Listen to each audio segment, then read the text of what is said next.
মালিকৰ পত্নীৰ লগত প্ৰেমত পৰিল ভাড়াতীয়া। আমি বিশ্বাস কৰি না। অসমীয়া মানুহবিলাকে ঠিকে কয়, অসমীয়া মানুহবিলাকে ঠিকে কয় আমাৰ মানুহবিলাকৰ ধৈৰ্য নাই, আমাৰ মানুহবিলাকে অধৈৰ্য হয়। গোটেইবিলাকত এক্সপাৰ্ট আমাৰ মানুহবিলাকে। এই কথাষাৰ সদায় অসমীয়া মানুহসকলে, আমাৰ খিলঞ্জীয়া মানুহসকলে সদায় কৈ থাকে। মিয়াসকলক টাৰ্গেট কৰি একাংশই কিছুমান এনেকুৱা ধৰণৰ মন্তব্য কৰে, আমাৰ সহ্য নহয়। কিন্তু কেতিয়াবা আপুনি ভাবি চাইছেনে, তেওঁলোকে যিবিলাক কথা কয়, কথাটো মিছা নহয়, সঁচাই হয়।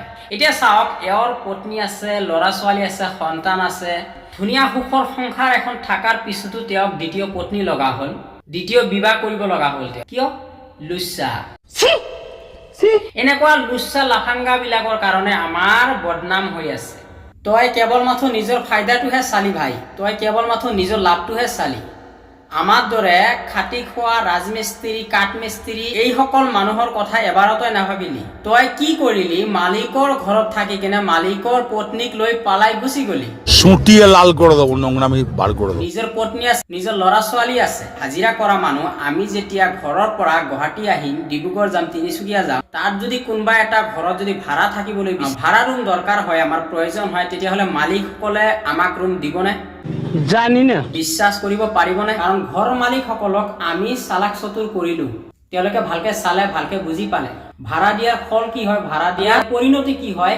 এই কথাষাৰ আমি এই ভিডিঅ'ৰ জৰিয়তে মালিকসকলে, আমাৰ দৰে শ্ৰমিকসকলে ভালকে বুজি পালো। আমি তোৰ ভাল লাগিছে, তই বেলেগ এজন চাব পাৰিলেহেঁতেন, কিন্তু ভাড়াতীয়া ঘৰত থাকি ভাড়াতীয়া মালিকৰ সৈতে তই লেটিপিটি কৰিবি, পিৰিতি কৰিবি, এইটো গ্ৰহণযোগ্য নহয়। এতিয়া আমি ভাড়া ৰুম নাপাওঁ, এতিয়া আমাক ভাড়া দিবলৈ মানুহে টান পাব, ঘৰ মালিকে আমাক ভাড়া ৰুম দিবলৈ টান পাব, আমাক নিদিয়ে ভাড়া ৰুম, কাৰণ আমাৰ ওপৰত বিশ্বাস উঠি গৈছে। কেতিয়াবা আমাৰ দৰে শ্ৰমিকসকল, আমাৰ দৰে মানুহবিলাকে, গৰীব দুখীয়া মানুহসকলে নিজৰ গাঁও এৰি কেনে চহৰে নগৰে আমি আহোঁ কাম কৰিবলৈ, ভাড়াঠী হিচাপে থাকোঁ আমি তেওঁলোকৰ ঘৰত, আৰু তাত থাকি কি কৰোঁ? কেতিয়াবা তেওঁলোকৰ পত্নীক লৈ আমি পালাই যাওঁ, কেতিয়াবা তেওঁলোকৰ ছোৱালীৰ লগত আমি লেটিপেটি কৰোঁ, কেতিয়াবা আৰে ওচৰ চুবুৰীয়া কোনোবা এজনৰ লগত আমি লেটিপেটি কৰোঁ।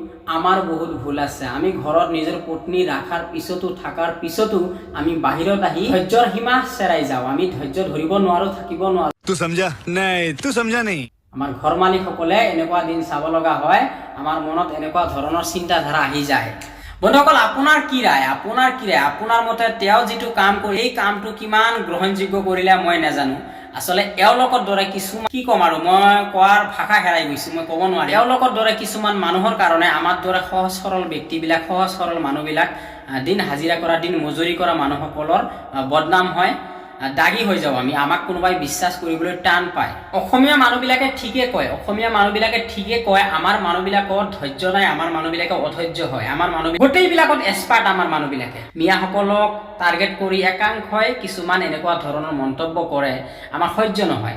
কিন্তু কেতিয়াবা আপুনি ভাবি চাইছেনে, তেওঁলোকে যিবিলাক কথা কয়, কথাটো মিছা নহয়, সঁচাই হয়। তো বন্ধুসকল, মই কোৱা কথাষাৰ মই যদি সঁচা কৈ থাকোঁ, তেতিয়াহ'লে আপোনাৰ মূল্যৱান মতামত নিশ্চয় কমেণ্ট কৰি জনাব। আজিৰ কাৰণে এইখিনিতে শেষ কৰিলোঁ, দেখা হ'ব নতুন কোনো ভিডিঅ'। আসসালামু আলাইকুম, জয় আক।